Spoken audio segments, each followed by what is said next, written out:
Hey everyone, my name is Rooster and welcome back to Mechabellum. In today's video, I'm gonna go through my tournament run in the EU Mini Advanced Group 1 yesterday, and we'll have 4 games to cover. I think that they're rather interesting, and there's a good selection as well between 2 defensive games on my end and 2 aggro games on my end. So I'll be trying to talk you through my decision making for both playstyles, and we'll see, will the stars align? My first opponent in the tournament was going to be Illuminati, who is a 2.3k MMR opponent from the 301 region. So, tough opponent, but I mean, that's what you get, right? 16 players, all of them will be at least 2.1k MMR, with half of them often being 2.3k or so. And he has a Steel Ball Hound opener, opting to go 2 more Hounds on round 1, and he is rocking the Speed Specialist. Now, I know Illuminati, and he used to be more of a defensive player, so I was kind of considering that as an option. However, Steel Ball plus Speed Spec, I really felt like he had to go aggro there.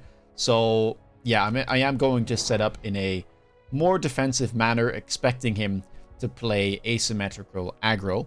And that's why I put the Sledgehammers here vertically. My pack, by the way, absolutely fantastic. Rhino Specialist, Sledgehammer Arc might be one of the best defensive packs you can get alongside Arclight Sledge with something like Farseer Specialist, for instance. But really good, nice amount of hit points. And yeah, Arclights are always useful early on because you need some chaff clear.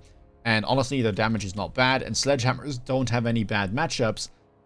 They've got good stalling potential against things like Steel Balls, Sabers. They're pretty tanky against even Stormcallers, Marksmen. I mean, it doesn't really matter what they're up against. They are going to be useful. I'm stacking here in the middle, and this type of positioning, kind of 2 inside and then I'm 2 squares up, I believe, should be able to pull most things from my opponent, no matter where he puts them on round 1. And, well, that'll allow us to kind of funnel everything towards the center instead of to my tower. As you can see, though, he's got a beefy army, and I don't really have DPS right now. I've only got kind of like, yeah, pseudo DPS slash tank and chaff clear, and that's not going to be enough to get through all of these mid-sized units. So round 1 is going to result in 2 tower debuffs and a loss for us, sadly. I was thinking about going Charge Shot Arclight here because I do run it and it's good into both Steel Ball and Hound. But if I can get something else, then I wouldn't mind that either, because I would nerf my Arclights. I need to find more or better chaff clear, right, for later on in the game. Round number 2, though, mass-produced Scorpion, looking good. I am not a big fan of Scorpion, but that kind of changes with the mass-produced Scorp and the Assault Scorp card. I think those two make Scorpion rather good indeed, especially if you've got reason to buy it, and I think that I do, into the Steel Balls and the Hounds. So that's what we end up going for. Opponent goes for a quick teleport, which also makes sense. There was an improved Overlord offered, which is a fantastic card, but I'm not Giant Spec or Aerial Spec, so it would take way too long for me to get into that. And right now, I just need to stabilize as fast as I can against this aggressive play. Speaking of which, we've got a Hound spawning in on our back flank. I put on Arclights, kind of screening for that, which is going to be on the line with the tower at the very least. Can also be further back, but this tower height will at least be able to turn. And I do buy a Scorpion as well, because I have to deal with the ground, right? I was aware that I wouldn't have anti-air, but I can't deal with everything here. I guess I could have purchased the Phoenix if I want to, but I'm not sure that that would have been successful, because he's moving in really quick, and I think he would have been able to get through my units faster than I would be able to get through his. So I'm completely fine with this. If we can kind of kill most of his ground units, then I'm pretty happy. I make a slight mistake there. That Arclight on the tower height probably should have been 2 squares back or so that it doesn't split those Steel Balls on the left. That's very awkward for me to deal with. I want them to funnel into my Scorpion if possible, and I think in a later game where I'm defending, I do change that. Now, round number 3, we've got unit reinforcements, and here, honestly, Void Eye looks the best. I don't need Melting Point against all those smaller units. Sabertooth, kind of same thing, doesn't have a great matchup into Hound or Steel Ball. Sandworm, same thing. Also, Sandworm not great into Sabertooth, that's offered. And Void Eye just seems like a better alternative, right? It's good into Melting Point because it's all these small targets. It's good into Saber for the same reason. And the sandworm, I guess, is kind of the scariest, but if that shows up, we'll just have to deal with it. So Void Eye looked like a good thing to go for. Also, Void Eye not too bad into the enemy hounds, and so I'll be using them here with the energy absorption tech to try and tank these hounds and hopefully fight back at the same time. Opponent picks up the Sabertooth, which is awfully tanky and definitely a bit of an issue right now, I would say. I opt to put a Crawler here in front of my Scorpion. The reason for this is to try and make these steel balls go towards the Scorpion rather than split off like they did last round. And I pick up another Scorpion here in the middle to kind of try and deal with, well, whatever might arrive from that side. We also put a missile down because I'm a little bit afraid of the right side and it would make sense for him to try and attack it. But right now I need to stabilize left side first. And I can't worry about every single part of the board. I do pick up one marksman to deal with the phoenixes, by the way. Obviously, that had to get countered. And opponent goes for another flank with a Crawler and a Hound. Okay, that's not ideal. Because while the Void Eyes would beat the Hounds in a one-on-one easily, they're not that good versus Crawlers. Or, well, rather, they're not good at all versus Crawlers. Opponent also attacking my right side tower here. Already has the range on his Hounds.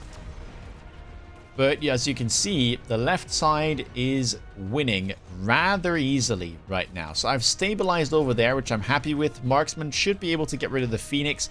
One sadly still alive during the debuff. Will kill one of my Scorpions, but things are looking slightly better.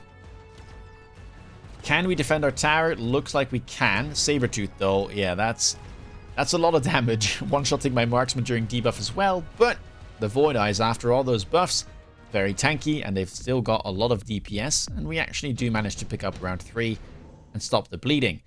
Now, round number 4, things are getting spicy all of a sudden, with efficient light manufacturing showing up. Keep in mind, my Scorpions were down to 200 with the mass-produced card. They're now down to 150. That is ridiculous, because these guys have got a lot of overkill, which is why I think mass-produced Scorpion is so good. They will still one-shot steel balls relatively easily, even with the loss of 20% attack. And making them a 150 cost unit, I mean, now we're close to matching the Hounds in their cost, right? Completely ridiculous. So yeah, of course I had to pick it up. We go for one more Scorpion on the left. We also get access to a Rhino, which I decide to put here on the left against the Hounds. And I add an Arclight behind the Void Eyes, so the Void Eyes are going to be tanking the Hounds, and then the Arclight can kind of kill the Crawlers. Right side, look, this Sabertooth is on the line, so I felt like he was going to sell it. I was thinking about maybe putting a steel ball on the line, but right now I just wanted to stabilize the board even more. And I didn't really feel like I had the money to put down a steel ball, and probably would have had to be a Crawler to kind of protect it. So I felt like kind of bluffing, hoping that I can stall. I put a missile down against the Wasp Swarm, which was offered. He does go for it, but uses it defensively. And yeah, well, he doesn't sell the Saber. We did level the tower at least once, but I'm hoping that I can get ahead here. And then if he does keep it, which he has, I can add a steel ball next turn. Also, I am kind of being greedy here with the lack of anti-air, but I felt like it wasn't really worth it to try and deal with the Wasp Swarm and like buy Mustangs. I really wanted to make use of the cards I just picked up and get a lot of value out of it. Marksman is going to do his best. Missile does go down.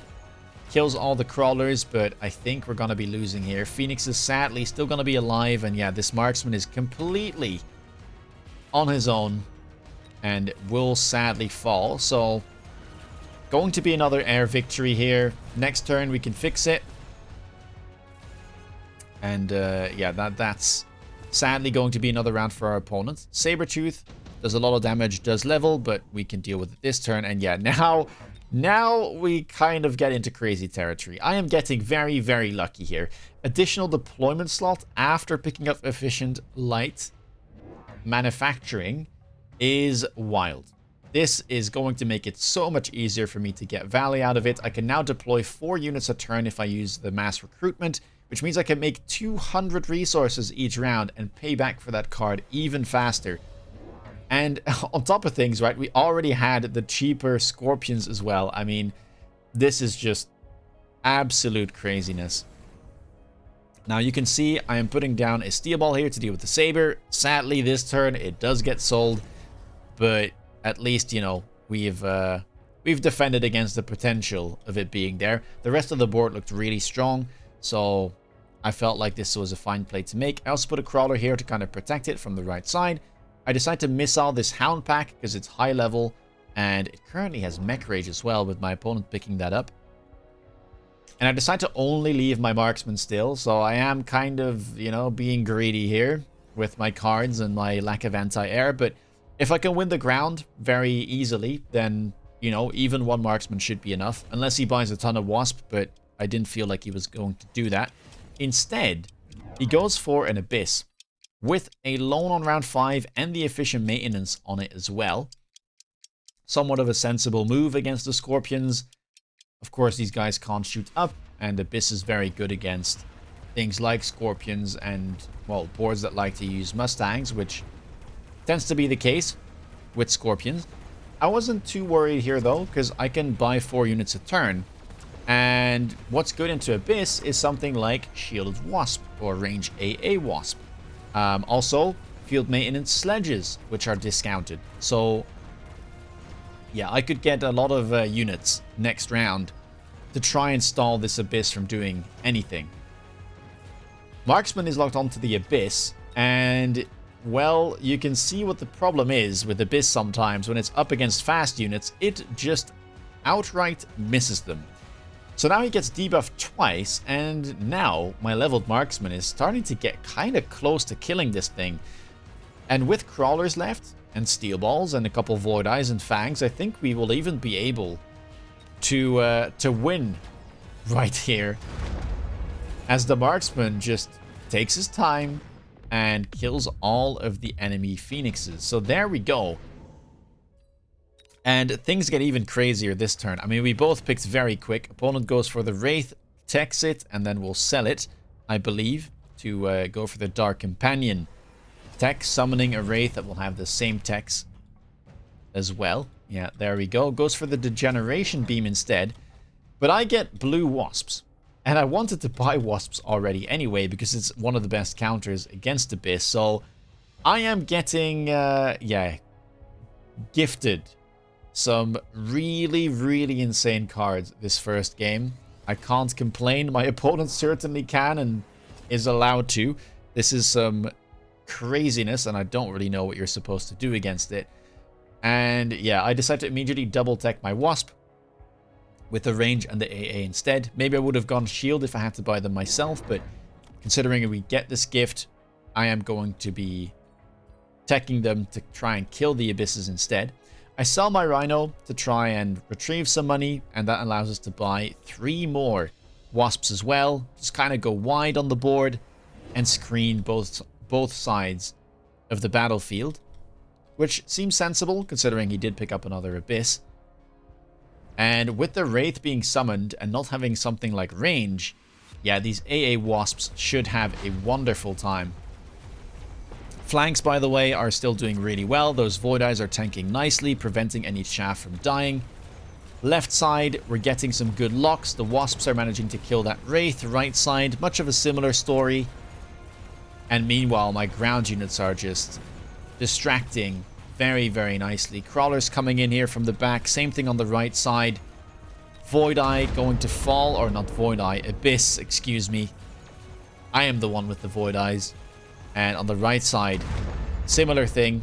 Wasps going to prevail, and that is a ton of damage. Keep in mind, these 150 cost Scorps still deal 300 damage at the end of the round.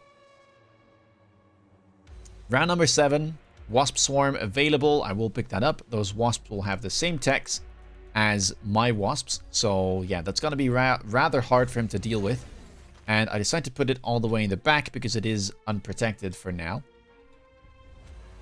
And now I'm thinking, okay, well, the Wasp situation looks good. We take all the levels and let's grab ourselves some sledgehammers, because that's the other nice thing against Abyss is sledgehammers with field maintenance, preferably level 2. And the reason is the Abyss can't really hit sledgehammers that well. They will hit every single sledge once, but their gun doesn't deal that much damage, right? 3.8k when your sledgehammer has 9k hit points and heals. It just takes way too long for it to get through everything. And yeah, we just go for triple recruit elite sledges, and we're gonna put them just about everywhere, right? Screening here for the arc lights, the scorpions on the left, on the right, in the middle, just about everywhere. Opponent goes for underground crawlers, which I'm not sure does that much here, but I wouldn't know what you do in this scenario. It is very, very hard to find anything. I am getting so much value, right? You're up against someone who's getting more deploys every single round. Oh, he did pick it, but cheaper deploys at least. And banking 200 in profit with that efficient light manufacturing card. Opponent does put down some missiles here in the back, but, well, in Wasp spawn fashion, that call-in doesn't really die to missiles if the missile isn't, like, exactly on top of it. And so he loses the tower, which means the ground will die even quicker. And, well, this time around, with all the Wasps being level 2, it should take even less time to win.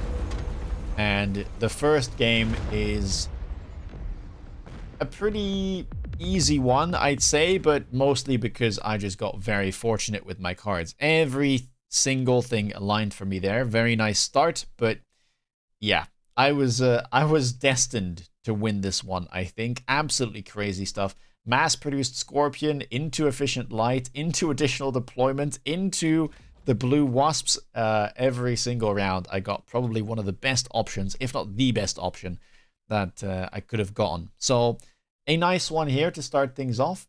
And let's see, how does game 2 go? Alright, game number 2 of the tournament, and we're up against Narayan, who is about 2.1, 2.15k MMR. Having a look at my packs, I didn't really want to play aggro. I could have done so. This is a nice pack. Farseer spec is one of the strongest ones in the game at the moment, has been for some time. But I didn't really want to do that, so I felt, do I want to play Giant Spec or do I want to play Fire Badger? And I thought, I really do like those Arclight openers, and honestly, Steel Balls have pretty decent matchups, even if you play defensive. So that's what I decided to go for. I'm a Fire Badger specialist, my opponent is an Amplify specialist, and he starts with 2 Sabers, 3 Arclights. I'm expecting him to go aggressive here, because it's somewhat unusual to go defensive with the Sabers. At least it's not very favorable. But if he did, I would have been fine, I think. And again, I'm going to go for a more central positioning here. This time around, I'm not entirely sure what he's going to do. So I'm not as much in the middle. At least not as tightly packed as in the first game against those Steel Balls. But I am not going to be stacking, right? One side. If I was certain that he would play standard, I would have stacked my Steel Balls to try and overwhelm one side of the board. But since I don't know where he's going to end up and if he's playing aggro, I wanted to keep all the Steel Balls between the towers so that they can pivot to whichever side he's on, right, left or right. If I guess wrong here and I put all my Steel Balls on the right side, then that would probably be disastrous. And it would be hard to really make good use out of my starter units. We go double Crawler, obviously. I could go double Fang here as well, but I feel like Crawlers I just tend to prefer slightly in the first couple rounds, but you could go Fang in front of the Arclights here as well. Also, the nice thing about Crawler is that it can threaten the tower if the opponent does play asymmetrically on aggro, while Fangs can't. So that's a bit of a consideration.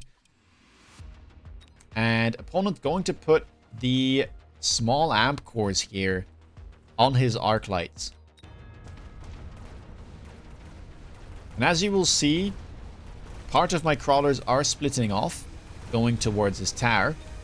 We now just need to get rid of the Crawlers, which seems to be completely fine. We do manage to do that. The Steel Balls have now locked onto the first Saber.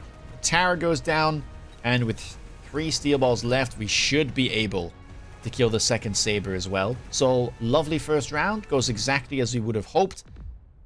And yeah, even though our opponent goes asymmetrical on round 1, we are able to come out ahead. Round number 2, we get Fang, Wraith, Void Eye, or Marksman offered. Marksman here looks the best to me because it does deal with the Wraith. It shoots up in case a Phoenix shows up. And it's just good, right? Level 3, it's able to one-shot those Arclights. It's able to deal good damage against the Sabers. It's just an overall very solid pick. And now I don't need to worry too much about my anti-air. I do pick up some Fangs here because I want to make sure that my Arclight here doesn't get sniped for any reason. I also want to try and create a bit of a funnel. So the Fangs here should mean that these crawlers kind of all go towards this Arclight, and it'll make it easier for this little guy to chaff clear. I also put a crawler here on the flank. This is a very useful thing to do when your opponent is using or putting down crawlers in such a fashion, kind of close to the flank, because what's important when dealing with aggro players is managing to get some early locks onto their important units, right? Onto the Sabers, onto the Arclights. And the way you do that is by making sure that they don't have chaff. One way is to just kill the chaff, another is to just pull it away. And so that's what I like to do here. I pull away the chaff, it'll get delayed, and meanwhile the Sabers still go forward, but my Arclight only has to deal with 1 crawler pack right now, instead of having to deal with 3. And that makes it so much easier for my steel balls to get in, connect, and kill the bigger targets, rather than me getting stuck on chaff for, you know, half of the round. And yeah, you can see here, going absolutely fantastic. Fangs are now screening as well for my Arclight. And we have kind of managed to pick apart the opponent forces and deal with them in stages, which is much, much more easy than trying to deal with them all at once. Opponent, by the way, went for Void Eyes, which I think is a fine pick. Just some nice additional bodies on the field, good deployments, and they deal very nice damage in the early game. Round number 3, we get Port Shield here, which seemed like the best option because I did have a level available on the steel balls, and this item is probably one of the best items for things like steel balls or sledgehammers. So this will allow me to tank a lot of shots from the Sabers here. Actually able to tank 4, I believe, or even more than that. Yeah, no, 4. Sabers deal about 8k, steel balls have 9k, make that 18. And of course the shield will block any instance of damage. So this makes them a lot tankier than they were before this. I'm going to add another Arclight here on the flank, and you can immediately see that adaptation from game 1, where this time around my Arclight is 2 squares back, kind of on the same height here as the crawlers. This guy is meant to defend my flank mostly, and then once it's dealt with that, or if there's nothing to deal with, it's able to join kind of the main fight and deal with the delayed crawlers from that end. We get our Sabertooth, or not our Sabertooth, sorry, our Fire Badger, and I decide to put it all the way in the top left flank, and I also decide to beacon my crawlers to the top and then to the right. This will pull away his crawlers for even longer, and it will also funnel them into my Fire Badger, which should be able to kill them if he doesn't deal with this. And he doesn't deal with it. He goes for range on Void Eyes instead, which is an interesting pickup. I think Void Eyes are pretty decent into things like Steel Balls and Arclights, so I don't hate it at all. He doesn't have anti-air though, so that might be something that we can exploit in the next round. And yeah, you can see here, Marksman able to get some great locks. Steel Balls also chiming in. Even the level 1 Steel Balls, not even the beefy ones, doing a great job so far. And yeah, again, you can see here, we've pieced apart his comp, and these late Void Eyes and Arclights are completely helpless against our army. So off to a great start so far. Very happy with how this has gone. And well, now we're kind of entering the mid game, and we just have to make some solid choices to, well, keep up the pressure, right, with this good start. Round number 4, tank production line, Rhino Assault, laser sight, the things that I'm looking at. Gonna go for the laser sight here. And opponent goes for the Rhino Assault. He's gonna use that defensively to try and get rid of those Fire Badgers. I don't mind it. I could have gone for a Rhino Assault as well, but I felt like I didn't need more tempo. as I already gained enough in the early rounds, and I wanted to kind of do something else instead, which is to abuse the fact that he doesn't have much anti-air, right? So if he's trying to deal with his current problems, which is the flank and maybe something like the steel balls, he might not be able to also buy an anti-air unit at the same time. So I keep up the pressure in a different way here by threatening that air cheese. And then at the same time, the laser sight is going to scale very well if the game happens to go, you know, beyond the mid game and somehow he stabilizes. I'm also happy to kind of put down some missiles here. Gonna put one on the flank, a crawler there as well to try and prevent any cheeses from getting to my right side tower, because it is less defended right now than the left.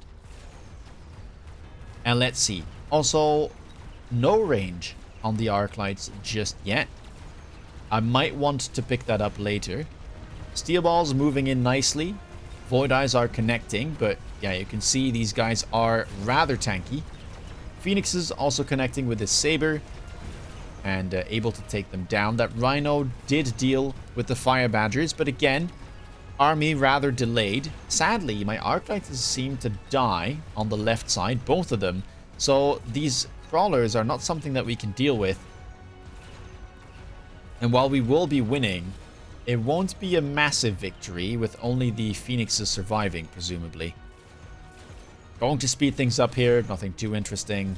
Just gonna clean up the Void Eyes, gonna clean up the Crawlers, we're gonna get debuffed. And then we're just going to accept, happily accept, our aerial victory here.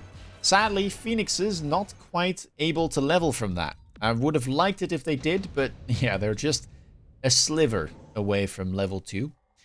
Round number 5, EMP is a fine thing to pick here, but I felt like I could probably close this out in like 2 or 3 turns, so I would only get 1 use out of it. And, well, EMPing the Void Eyes is fine, but not that insane. Instead, I'm going to go for intensive training, level up my steel balls, get even more value out of that port shield, which essentially adds another level, right, in terms of hit points. And so basically these steel balls are now level 6, which is very hard to deal with. Opponent goes for intensive as well, adds a Phoenix here in the back and levels it immediately. That way it is able to one-shot the fire badgers, but he's positioned it in such a way that I'm not sure it'll connect immediately. The crawlers that are being beaconed might be able to protect some of them.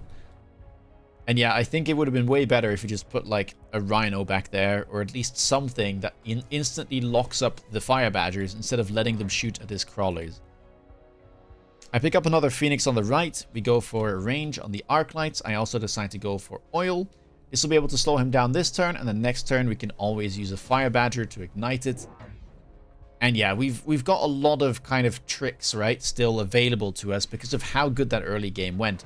Normally, like, this oil play is meant to give the defensive player a bit of breathing room, but we've been, I mean, you know, breathing just fine up to now. Missile will actually take down my newly bought arc light there. A little bit sad, but the right side didn't have too much chaff, so it's all good. Left side doing well. Fangs able to protect my arc lights, and it should be another victory here. Opponent did shield, but we'll be able to take it down. We get a Tara debuff, and things are looking mighty fine. Once more. Just need to clean things up here. A couple crawlers left. The Phoenixes will have to go down, but that'll be all she wrote for round 5. And now, opponent is starting to get relatively low on hit points. In round number 6, we get unit reinforcements. Wasps here look the best to me, as neither of us are really capable of dealing with them, and the other units don't seem that strong. I could go Sandworm if I want to, but again, I want to be able to deal with the opponent's Wasps if he picks them, and I don't want to buy Mustangs right now, so I think I'm just going to be matching the Wasps. He uses them to defend the flanks, which is a very solid play. Wasps are great at defending flanks, and they're very hard to deal with. I decide to do the same thing. Gonna use the blue wasps myself here in the back to defend the flanks and kind of arrive with the main army. But then I'm also going to invest a little bit more into that top flank because I'm seeing that he's not respecting it in the way that I would expect him to. So I decided to put another crawler. I decided to put another wasp, or well, a level 1 wasp over there to annoy this phoenix. Now, of course, we can see that he added a wasp himself, but I might be able to kind of build onto this if the game goes for longer. Now the opponent goes for triple hacker, level 1 with range. Kind of peculiar. It's alright, I guess, into like Fire Badger, into Arclight, and mostly into Steel Ball, but I haven't really invested into this Steel Ball. At least I haven't invested anything that I can't retrieve, which are the resources. So I wouldn't mind selling out of this if need be. I have 300 left, and so I decided to go for range on the wasps, just to try and get a little bit of an advantage in case he did pick the wasp, which was somewhat likely. And either way, while we're not winning this left side, we're stalling a long time, and the Fire Badgers are able to kill 2 crawler packs as a result. Meanwhile, left side, that fire has been ignited as we made the Fire Badger play. Steel Balls are getting hacked, but it's taking quite a long time, I have to say, because these are level 3 and those are only level 1 hackers, and in the meantime, a big portion of my army is air-based. So yeah, hacker is not able to shoot up, and that will be game. Another quick one, round 6, clean defense, everything working out the way that I hope it would. We get some nice items, we pressure here, we use the left flank, my opponent doesn't respond to it correctly. He should have probably added like an Arclight right there to kill this instantly, beacon these guys forwards, but yeah. If you see your opponent isn't dealing with it well, then it's fine to keep pressuring and just keep getting that value. All right, another great game. So we're off 2-0. How will game 3 fare? Game number 3. Here we are. We're going to be up against Maître Peters, who is a French player sitting at about 2.2k MMR. Very aggressive player at that. Loves to play near the line. And yeah, the games against him are always quite fun. I kind of like matching his aggression usually. So that's what we're going to be seeing this time around. Now looking at my packs, I also just got a lot of aggro packs in there. And I decided to pick up the speed specialist with the marksman and the sledgehammers. I thought to myself, maybe I do want to defend and just try and make use of the speed spec defensively, which is a little bit odd, but it can work. If you're just trying to kind of catch up and have one side of the army reach the other side where the opponent is. But eventually you'll see me think, up against Crawler Stormcaller, which is not a typical aggro opener, I might be fine on the line, to be honest. And I do run Assault mode on my marksman as well, so that could be a nice idea down the line. Of course, I know that my opponent is an aggressive player, so yeah, again, this was expected. That's the nice thing about knowing everyone in high MMR and playing against them multiple times. You do kind of start to create your own database, at least mentally, for how certain people like to play. And, well, that factors into the games you play. So, while I set up defensively at first, you will see me start moving my pieces very shortly, as I decided, let's try and play some aggro and perhaps click that assault mode button at some point. Because I felt like I was favored here against Stormcaller, and a headbutt should be good for me. And I do happen to guess correctly that he's on the right side. Gonna put 2 crawlers here in front of my marksman to try and kind of screen against the Stormcallers, try and have them miss their shots.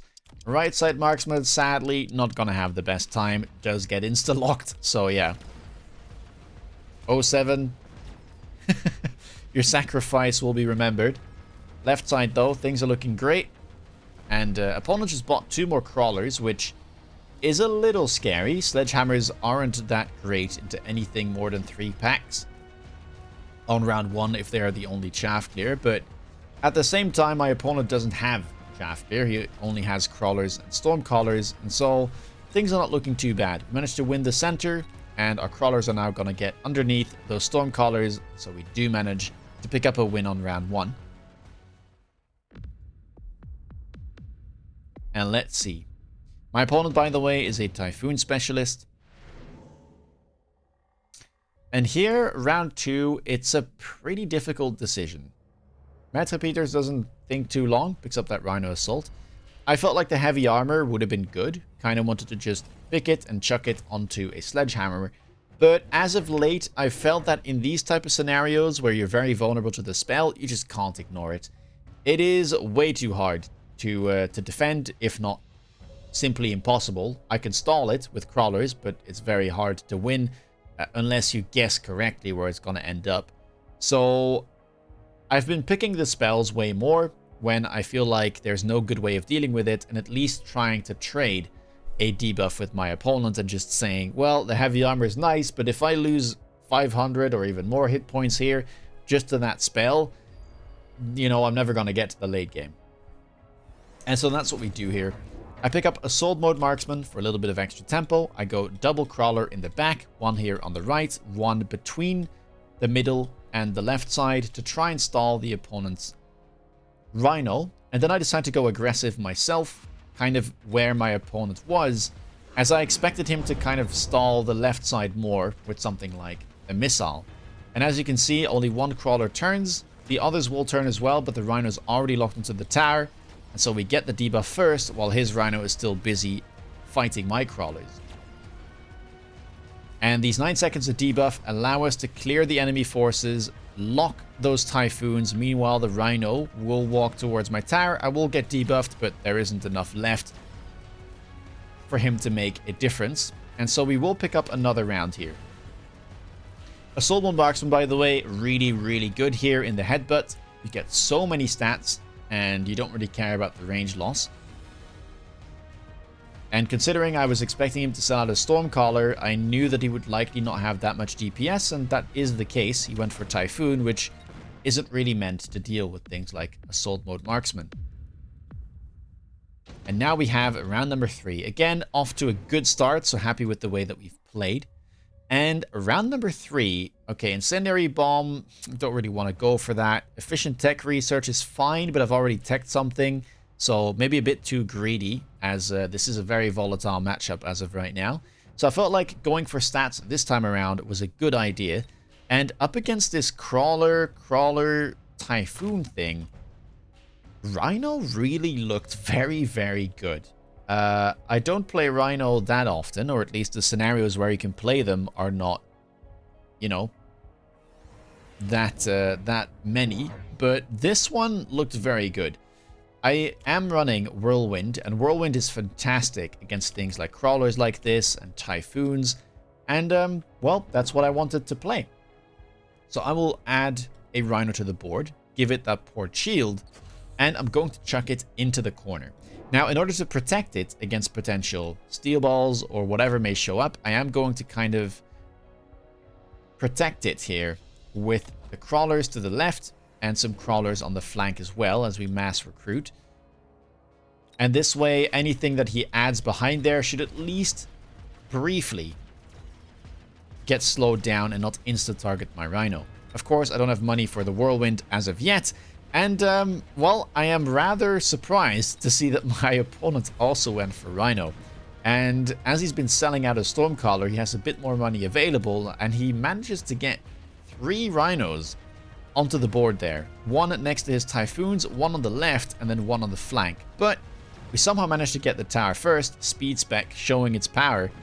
And, well, the Rhino does get there eventually as it got stalled by our crawlers. Very nice, but yeah, that debuff is not going to do too much. We also managed to get a missile there with only a couple of crawlers. Always very nice to grab those -50s. And while the Rhino is going to chop a few of our units, we are going to win another round. And already our opponent is down to 2.6k. Round number 4, unit reinforcements. And, well, Steel Ball looks like the logical choice as both of us are investing into Rhinos. So yeah, gonna put one on the left here to deal with this Rhino. Going to put one on the right, probably to deal with the Rhino here on the flank because it's harder to defend. And then I will pick up Whirlwind. I don't really care that he got Steel Balls because if I look at the board, I know that he can't easily connect with this. Again, because of the way that we've set this up. And honestly, I don't need the Rhino to kill everything. I just need him to kill the crawlers, or as many as possible, and hopefully get rid of those typhoons that are on the line. Opponent goes for Impact Drill on his crawlers, which I was a little bit surprised about. Not sure why.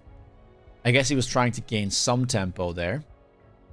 But with Whirlwind Rhino, we're in a very good spot. I'm adding a Rhino on the left as well, to try and kind of, well, protect here the flank in case a crawler showed up there, to chaff clear for the steel balls I added. And we get a very symmetrical setup from our opponents. Another Typhoon shows up and another steel ball on the left side. And let's see, how does this play out? Whirlwind going to connect nicely here. Oh, look at that. Very nice. Taking out 2 Typhoons and that Rhino. Middle, another Typhoon has been added. But yeah, as you can see, it's not meant to kill very tanky things. And while it will do so, that's a 100 cost unit into a 300 cost unit. Left side will lose, but we stalled for long enough that there's no debuff annoying us. And we won the right side. And I think with the units we have left, we should be able to win this. We are going to get debuffed, as we'll grab a debuff ourselves. But there isn't really anything here to make use of that trade. And so as we isolate the Typhoon, we take it out, and now it's up to those steel balls. And I'm so happy with this assault mode. It's done great. It's helped with chaff clear. It's helped against the low-level Rhinos. And it's helped against the Typhoons and those steel balls as well. The value is through the roof. Round number 5, and an Ion Blast shows up. Lots of red spells, to be honest. But I'm thinking there's not really that much to hit with the Ion Blast for me, because my opponent is very spread out across the board. But I do kind of want some tempo here. Again, it's a volatile game. I don't want to give away any freebies. So let's pick up the Mobilized Battleship instead. And let's throw it in his backline. Because while we talked about those call-ins, yeah, this one is particularly hard to defend. You can stall it, but you kind of need to invest like 2 units, sometimes even 3, to just like try and distract the Overlord while your other units kill it. And, well, if you're doing that, it means that you're adding units all the way in the back of your board, which obviously doesn't synergize that well if the rest of your army is in the front. So, hard to defend, and, well, I knew that, and I think, well, if he goes like something like Ion Blast, maybe I can trade a Tower debuff, which might be better.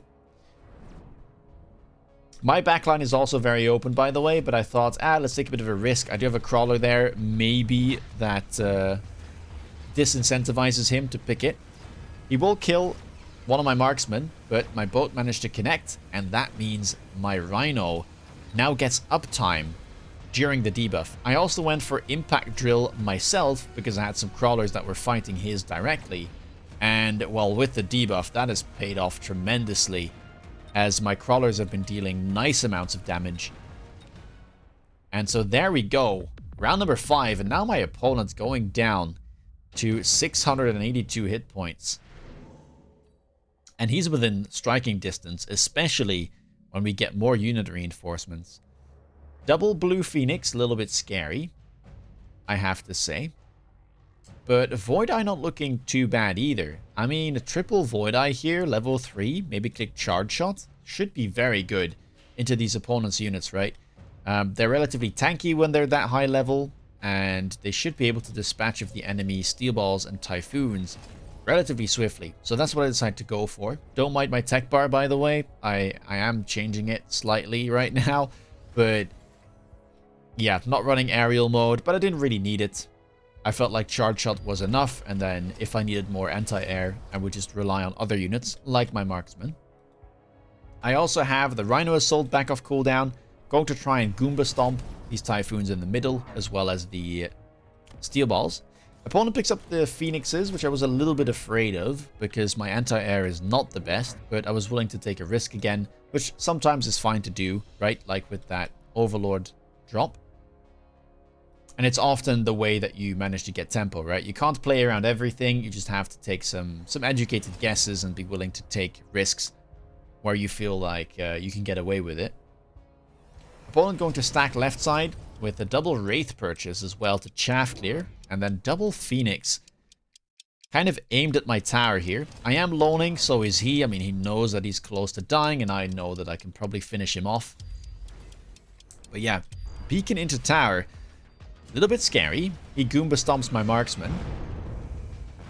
But yeah, charge shot, void eyes are going to get rid of that pretty quickly. And wow, that call-in was very nice, killing 3 steel balls alongside the Typhoons. Right side winning pretty heavily, and left side, well, those void eyes, again, they are rather tanky, and they managed to stall for such a long time that you didn't really get a meaningful debuff timer.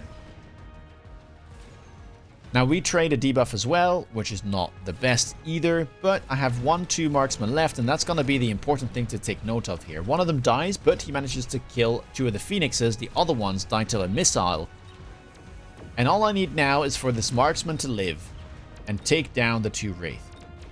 Wraith isn't a very high DPS unit, and while this marksman does have a ton of damage available thanks to that level 2 and also the 50% bonus attack from the assault mode, and I think we should be able to win. Is it enough though? We've got a Rhino, that's 200. We've got a Sledgehammer pack, another 200. A marksman if it lives, makes it 500.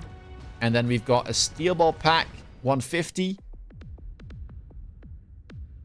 And it looks like it will be just about enough. Minus 84. Another quick one here. Another round 6. Have we just won every single game round 6? Wow. Okay. Things are looking good in the tournament. And this means that we have secured our spot in the finals. Let's head over there. And here we go. The finals. Up against none other than Math is Might. 2.4k MMR, one of 501's strongest, and a very scary opponent. He's going to be going for Rhino Specialist, starting with Tarantulas and Fangs, and I opt to go for Sledgehammers and Fangs here with the Farseer Specialist. Both of us, I think, very good openers. He's got a great aggro opener, and I've got a great defensive one. And so I will be defending here. Probably going to be putting my Fangs in front of the towers to kind of try and defend the Sledgehammers from any insta-locks, any missiles, whatever it may be. And also to start creating some funnels for the eventual arc lights I will need.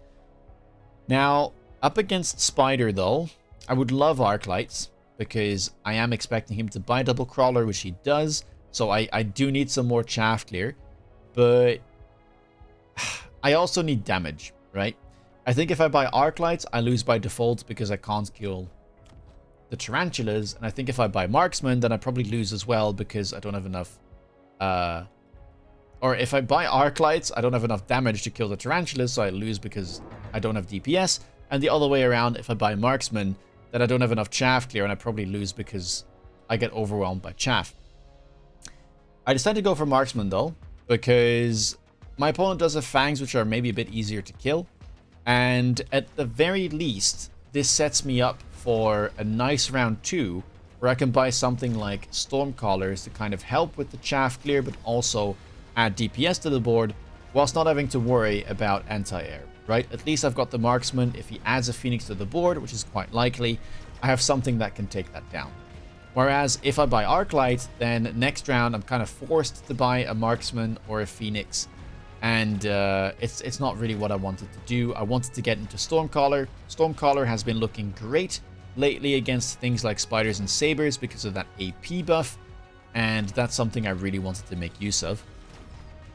Looks like we will be losing out here, sadly. Marksman doing what it can, will clean up the final fangs, but won't quite have enough power to kill that Tarantula. So Mathis Might will be taking the first round.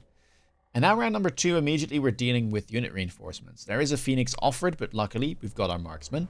There is an Arclight as well, but I felt like level 3 is not what I needed. Level 1s would be plenty to kill these fangs. And so I decided to pick up the Stormcaller instead, because that level is somewhat meaningful, right?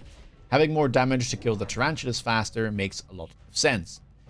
And so we pick up a Storm here to try and split it with the left fangs and the middle, and then we do the same thing on the right, lining them up somewhat with these spiders. And then we still have enough money left to buy another fang and go symmetrical here, defending the towers and having some late fangs arrive as a secondary wave of chaff. Opponent goes for the Stormcallers instead of the Phoenix that I was expecting. So, not quite what I imagined would be the round, but a fine pick as well, right? Level 2 Storm, pretty good against those low-level Sledgehammers. He's got the Fangs to shoot at immediately, so I think this is a perfectly logical play as well. Let's see, though, who is in a better spot right now. I would wager that I'm in a pretty nice one, but I still do need some chaff gear. And opponent has added some late crawlers, and those might create problems for us. Let's see. Stormcallers, though, finally locking onto those enemy tarantulas. And we've managed to kill the right one. The left one goes down as well. Stormcallers able to hit some salvos onto the crawlers. And it does seem like we've managed to stabilize here with the help of that unit drop. Now, mind you, if it wasn't for that unit drop, I probably would have done kind of a similar turn. I just gone double Stormcaller. But yeah, I managed to get a level 2 Storm, and I also managed to get a Fang, thanks to that drop. Round number 3, and a bunch of good items here. Amplifying Core, Improved Firepower, and Port Shield, all worth considering. But I wasn't really sure what I would use it on. Now, picking the Improved Firepower probably would have been fine, as it's a great item for the Farseer that I'm getting next round. But I was thinking to myself, if I skip, I go up to 650, which is just enough to buy triple arc lights plus range on them. And that just seemed so good that I'm going to be skipping, even though these items are great, I'm going to be skipping to go for that play instead. Because I didn't really know what I would want to buy, right? Aside from the Farseer, that's obviously nice with the improved firepower. I didn't feel like, you know, throwing that item like a Port Shield onto a level 1 sledge. I wasn't certain that I would buy a Fortress or like a Giant, right, that could benefit from those beefier items. And so instead I go for this because I know that it's solid. I need to deal with Chaff Clear, so I buy Chaff Clear and I immediately invest in the range. And yeah, we line them up here with the Fangs. And now we've got a way, way better way of dealing with that Chaff. Allows our Stormcallers to lock on, and things are looking great. Now, I was thinking, do I want to click high explosive anti-tank shells here? Because the Storms are already doing kind of fine. But I was noticing that it still took a few salvos to take down the Storms, or to take down the Spiders, excuse me. And, well, I felt like we probably should just pick it, just to amp up the damage and make sure that, like, one salvo can potentially kill a spider instantly. And so again here, lovely start, good round 3, and we're in a stable spot. Round number 4, again, bunch of expensive items. I didn't really feel like any of this made sense. I could try and like Vulcan's Descent the backline, but very expensive play. I just want to skip. I do know that my opponent has a Rhino available, so I probably should try and deal with that. And I get access to my Farseer. Farseer is going to go on the left. I decide to oil on the right to slow him down. This will also make it easier for my Stormcallers to connect to his units. And then I'm going to do that pull here on the left that I talked to you guys about in a prior game, as this will be able to pull 2 crawler packs and kind of open up this spider to get insta-locked. And then we buy 2 sabers on the outsides to try and deal with both tarantulas, but also potentially deal with a Rhino that's coming in. And then finally, we have a little bit of money left, and we purchase the high explosive anti-tank shells, or AP on most other units, for that 100% bonus damage, in return for a small nerf to the attacking tool. Rhino going to be in the middle, not ideal, but I think the Saber might be able to connect, and the Stormcallers, again, they do have AP, so if they manage to hit this Rhino, it will hurt.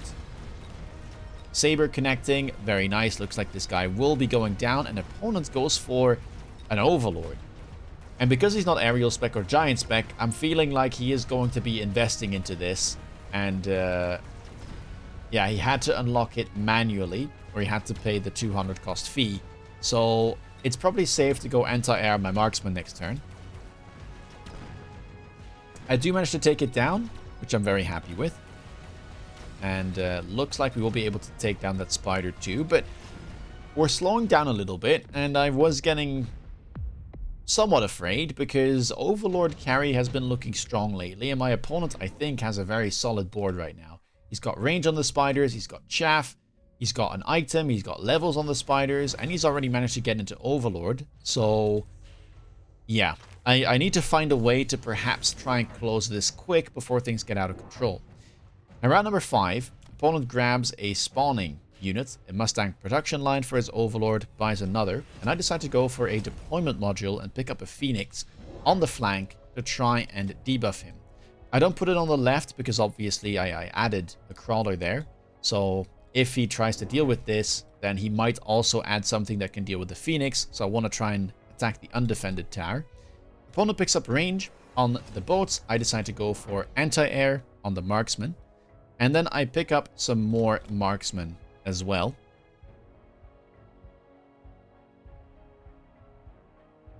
A mobile beacon here wouldn't go amiss. I do pick up the damage, the attack enhancement 1, because it's just useful against the spiders and also against the overlords. And then we pick up indeed a beacon to make sure that these phoenixes will hit that tower on the flyby. And let's see, how does this go? Arc lights doing a great job so far of clearing all the chaff. Sabers not having a great time. That rhino did get sold. Although I say that, this one has managed to connect to that high level tarantula, and well, it is racking up some nice damage.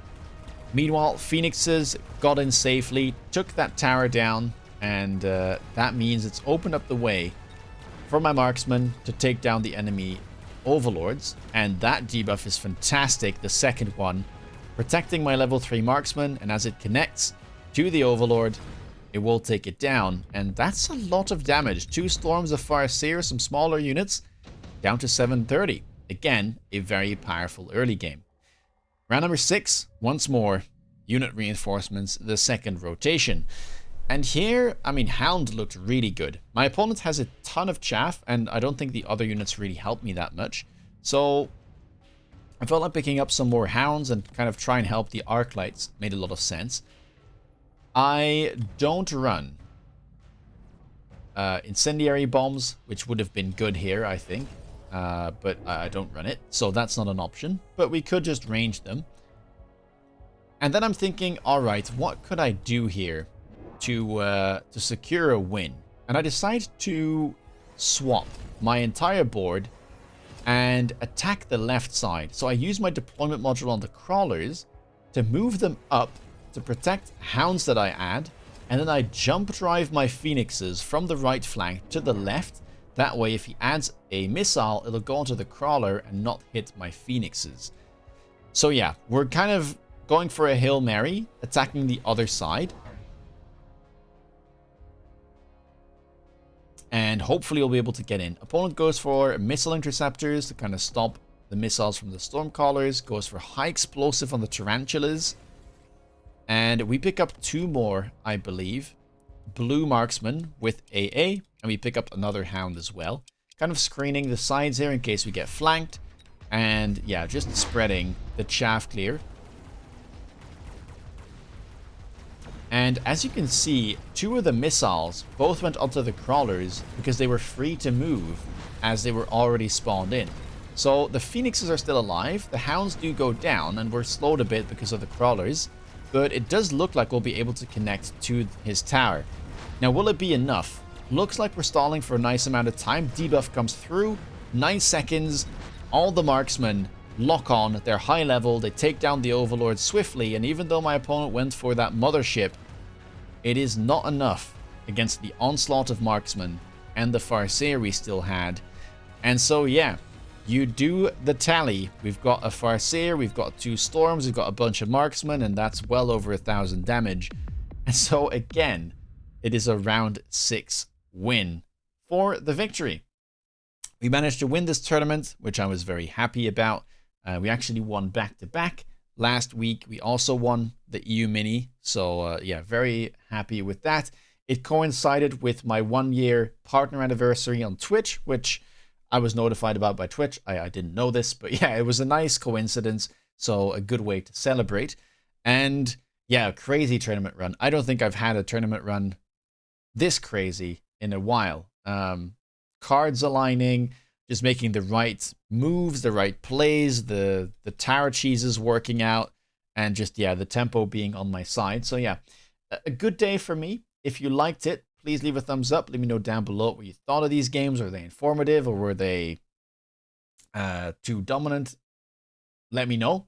If you want to stay up to date with my latest content, please consider subscribing. If you want to see me play live, please check me out on Twitch. With that being said, take care, guys, and see you in the next video. Bye-bye.